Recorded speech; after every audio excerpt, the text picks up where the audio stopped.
Je vais accueillir maintenant Ludovic Tripot, qui est directeur d'hôpital, directeur de Louis Mourier, et qui était déjà présent il y a quelques années. Il était déjà aux 10 ans de l'association, et il est, il y a 10 ans déjà, et je crois que vous êtes très investi, vous appréciez beaucoup les clowns, et vous les accompagnez beaucoup.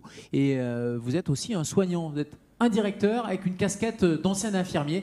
Je vous demande de venir au pupitre. Vous, devant vos écrans, n'hésitez pas à vous poser vos questions. Il y aura des tables rondes autour de l'oncologie, autour de l'hospitalisation à domicile et autour de l'annonce. Posez vos questions. On a une tablette et on pourra y répondre et nos intervenants pourront vous répondre en direct.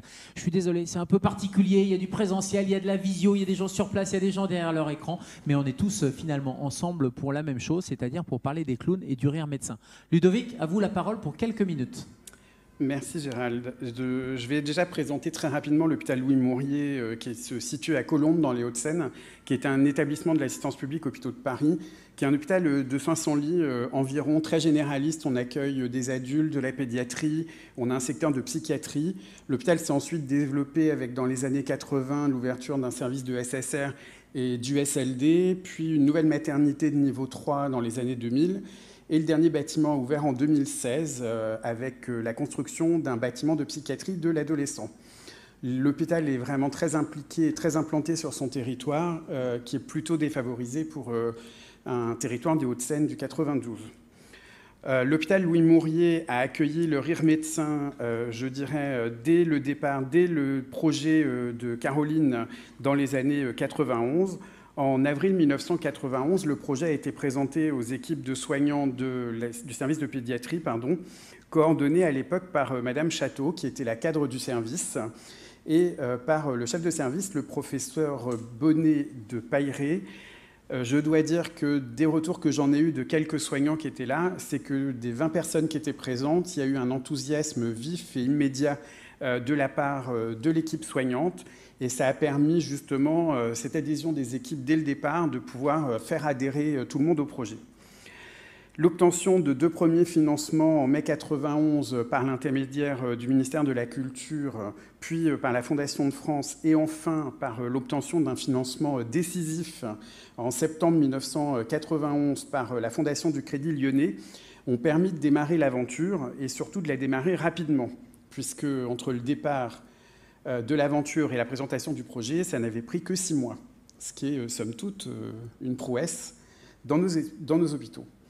Cette nouvelle déterminante de ce dernier financement a permis donc à Caroline d'informer le professeur Lemerle de l'Institut Gustave-Roussy et le professeur Bonnet de Pailleret de la possibilité de commencer rapidement ce projet. Et donc, grand jour, le mercredi 16 octobre 1991, 2 nouveaux médecins prenaient leur poste à l'hôpital Louis Mourier, les docteurs Giraffe et le docteur Choufleur, qui étaient présents une journée par semaine. Et vous avez des photos là que vous pouvez voir directement sur les premiers passages des docteurs Choufleur et docteur Giraffe à Louis Mourier en 1991. La veille, l'IGR avait accueilli déjà les premiers clowns le 15 octobre, mais le 16, ils étaient à Louis Mourier. Caroline savait par son expérience qu'il n'y avait pas que dans les services dits lourds qui pouvaient accueillir, comme on l'a évoqué tout à l'heure, de la cancérologie, qui pouvaient avoir besoin du rire médecin, mais également les services qu'on appelle de pédiatrie générale, qui peut être aussi lourd par un nombre très divers et varié de pathologies, des patients qui ont des drépanocytoses, des mucoviscidoses, des enfants ayant subi des maltraitances, des enfants qui ont des cancers, mais qui viennent dans des centres de proximité pour avoir des intercures. Et donc, c'était extrêmement important de commencer aussi sur des centres dits de proximité, l'accompagnement du rire médecin dans ces services. Et rapidement, à nouveau, dès janvier 1992, donc quelques mois après les premiers passages, on est passé à 2 jours par semaine de présence des clowns sur le service de pédiatrie générale à Louis Mourier. Aujourd'hui, le rire médecin est toujours présent 2 jours par semaine, les lundis et les mercredis, et leur venue est toujours attendue avec autant d'impatience dans le service. Alors bien entendu, ces interventions se font par l'intermédiaire d'un programme précis qui fait l'objet d'un vrai partenariat entre l'hôpital, la direction et les équipes soignantes. De nombreuses recherches, et ça a été évoqué précédemment, ont pu déterminer les bienfaits de ces interventions pour les patients afin de combattre une maladie et de mieux vivre son hospitalisation. Et tout cela dans une prise en charge globale et pas seulement physique. Ça, c'était vraiment un grand apport du Rire Médecin. C'était concrètement mettre en avant que la prise en charge d'un patient, ce n'était pas qu'un traitement physique, c'était vraiment une prise en charge globale. Ces interventions sont aussi extrêmement adaptées. Et quand on pense aux clowns, souvent on pense aux petits-enfants. Pas du tout.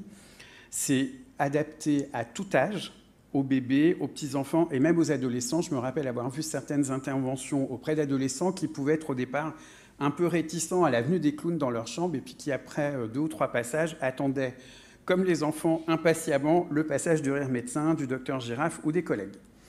Et puis, sans oublier les accompagnants qui sont présents. Alors, en pédiatrie, généralement, ce sont les parents qui eux-mêmes sont souvent dans une période de stress très important.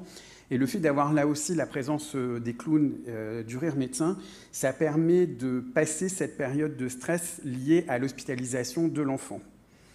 Je n'oublie pas les bénéfices importants pour les soignants. Voir les équipes, et quand je parle des équipes, j'y associe les professionnels du Rire Médecin, ensemble dans une prise en charge globale de l'enfant et de son entourage, ne peut que réjouir le directeur d'hôpital que je suis. Il faut continuer, à mon sens, à ouvrir nos hôpitaux et mettre tout en œuvre pour limiter ce qu'on a encore trop souvent, l'austérité, l'ennui qui est souvent ressenti dans les établissements. Le Rire Médecin a aussi été précurseur et a permis à d'autres associations de venir et là aussi d'accompagner des patients, que ce soit dans des EHPAD, que ce soit dans des services de SSR, dans des services d'adultes. Vraiment, ça a permis aussi d'ouvrir les hôpitaux et ça, c'est extrêmement important. Puisque l'ennui dont je parlais est trop souvent ressenti négativement et a un impact sur le processus de traitement, voire de guérison. Et donc l'avantage de ces interventions est vraiment triple, auprès des patients et de l'entourage, auprès des équipes soignantes, mais également pour l'hôpital et de son ouverture sur l'extérieur. En conclusion, je vais vous lire un petit témoignage de l'équipe paramédicale qui tenait vraiment à remercier l'équipe du Rire Médecin, parce que je suis passé voir l'équipe, je leur ai expliqué que j'étais invité pour fêter les 30 ans du Rire Médecin et participer à ce regard croisé. Donc elles étaient vraiment honorées que l'hôpital Louis Mourier soit présent. Je vous lis ce qu'elles m'ont écrit, toute l'équipe.